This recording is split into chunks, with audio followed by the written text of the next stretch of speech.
It's Monday, April 29th, 2024. Thanks for joining me today. Please make sure to like, share, subscribe, all that good stuff. A few things I want to share today. Jotted down some notes, printed up some articles, comment down below on any of this stuff. The markets did not reflect any concern of Friday's Republic First Bank in Philadelphia being seized by the FDIC. No shock with that. Markets just ignore that. Watched a little bit of news today. Nobody even really talking about it. No concern. Markets ignore it. But should you be ignoring it? I don't think so. I think this is the first of many to come. I would be very, very worried if I had all my money sitting in the bank today. Look, these media groups, these financial channels, these analysts, the economists, they can all ignore this. But this is another red flag that the banking industry is in very, very big trouble. Most banks are completely insolvent, and we're going to see more trouble. But I want to shift gears here a little bit and comment down below. Do you think the banking system is in critical condition? Do you think everything's fine? You know, people are writing me going, oh, well, they'll just get bailed out, bailed out, bailed out. But at what cost? We cannot continue to bail these banks out. Inflation is skyrocketing. The country is broke. And the more banks we do bail out, the more the price tag is tagged on to all of us.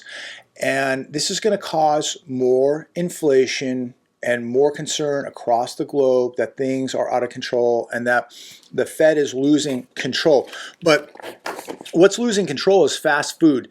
Prices of fast food are absolutely out of control. A Chipotle double steak bowl is now $39 in California.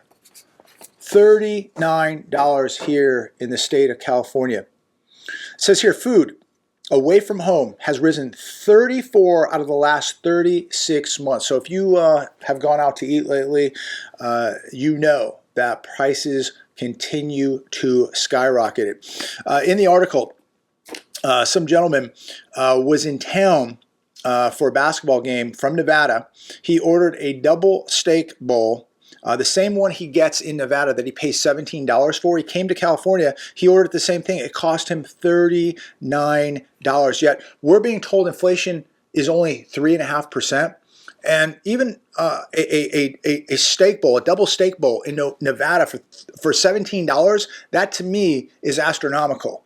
$39 is insanity.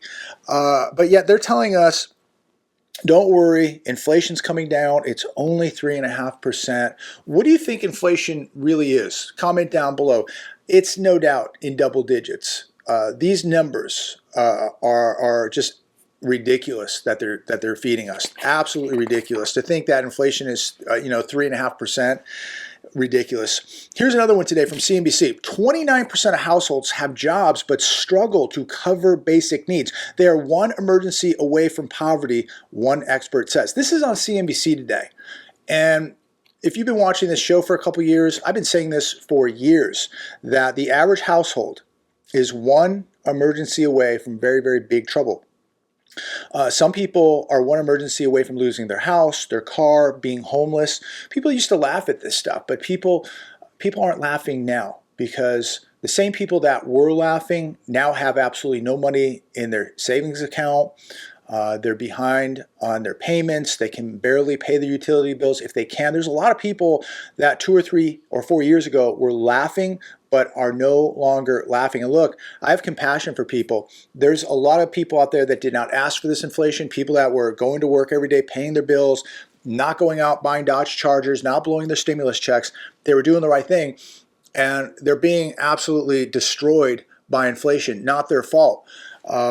So, I have compassion for people that were doing it the right way. But then we also had a lot of people who were out blowing money and still are blowing money because they have access to credit cards. It says here, the number of households that live above the poverty line but barely scraping by is ticking higher. Higher cost and sluggish wage growth have left more Americans financially vulnerable. So, as the article says, 29% are financially vulnerable. That's 40 million families struggling that are vulnerable right here in the United States of America, the so-called wealthiest nation, the nation that is, cutting checks for $95 billion to other countries. But we have 40 million families struggling to make it from week to week. And that figure does not include the 37.9 million Americans who live in poverty. These people over here, the 40 million, they're struggling to stay out of poverty, but they're having a difficult time. Yet we have almost the same amount of people already in poverty. 37.9 million Americans live in poverty in this country. That's 11.5% of the population of the United States of America. Yet we are sending hundreds of billions of dollars, trillions, to places all over planet Earth while we have people struggling right here. Why are we not training people? Why are we not making sure that people get the best education on planet Earth or learning a skill? Why are we not investing in our own people? Why are we not tightening up our spending and promoting small businesses in America, that people open up small businesses? Why are we not investing in our own people? I don't understand it. We're allowing people, especially the middle class, to be absolutely decimated. Small businesses decimated. There's no help. There's no lifeline. But yet we can send hundreds of billions of dollars all over planet Earth. I just don't get it. And then on top of that, we're allowing so many people to live on the streets of America. Women, children, vets, good people living on the streets of America with no help. Millions of families are or have reached the breaking point. And my question to all of you is, where do they go from here? Because guess what? Inflation could go much higher. And they're losing control right now. And you have to ask, what if the Fed loses control and inflation rises higher? What will these people do? What will these families do? They're already at their breaking point. Millions are already at the breaking point. Where do they go from here? Unfortunately, look, we live in the real world. I'm going to call it the way I see it. You're going to see a lot more people going homeless, going hungry, and doing things that they thought they would never ever do to just try and survive. They're going to commit crimes. You're going to see addiction go up. You're going to see people make some really, really bad choices here. And unfortunately, you're going to see more people living out of their cars, living on the streets. This is just a really, really ugly cycle here that it seems like the system is not trying to help. It's almost like it's doing everything it can to destroy business and to make people homeless and to make sure people don't have a net worth, and that people are getting worthless degrees instead of degrees that really matter. Why are we not opening up factories in America, training people and giving them skills to work in those factories, produce and manufacture things, lower the amount that we're spending, cut taxes, get rid of some of the regulation in this country, and get people back to work? I don't get it. I really, really don't. It seems almost like an assault on the working class. We've sent so many millions of jobs overseas, and we've created so much wealth in other countries, and we've allowed that wealth to leave here and be created and flourish in other countries like China. The hedge today. Who has savings in this economy? Well, I mean, you would think everybody is just killing it out there. When I turn on the television, all these economists, these people in these, $3,000 suits telling us that the consumer is strong. Even Jamie Dimon just came out again and said the consumer is strong. How in the world, when the consumer, household debt is, I believe, over $20 trillion in America. We've blown past $1 trillion of credit card debt. You've never seen the amount of cars being repossessed as we are now seeing. With credit card debt over $1 trillion, 25, 30,000 cars being repoed a day, people can't even pay back their college tuition debt. We have to do it for them. How in the world can anybody, including Jamie Dimon, or any analyst or economist on television, tell us that the consumer is strong? They wouldn't be losing their cars. They wouldn't be paying their utility bills with a credit card. They wouldn't be going to the grocery store with a credit card. We wouldn't have 44 million people on food stamps. And we wouldn't have 29% of this population, 40 million families, struggling just to stay out of poverty. Makes no sense to me whatsoever. The article breaks down some interesting data here. It talks about the percentage of people with no money left over at the end of the month, and they break it down by an age bracket. 18 to 29 years old. By the end of the month, The typical 18 to 29-year-old, 38% have no money left over at the end of the month. 30 to 44 years old, 37 don't have any money left over at the end of the month. When we go 45 to 59, 38% of that age bracket has no money left behind. 60 plus, 23% have no money left behind. Where is the strong consumer? And we keep hearing about, the real estate market, that once they lower rates a little bit, everybody's going to go out and buy a house. That's absolutely impossible because nobody has any damn money. Nobody has money for a down payment. Nobody can afford these mortgage payments now. People's credit is being destroyed. We're seeing in the auto market now, sales prices slowing way down.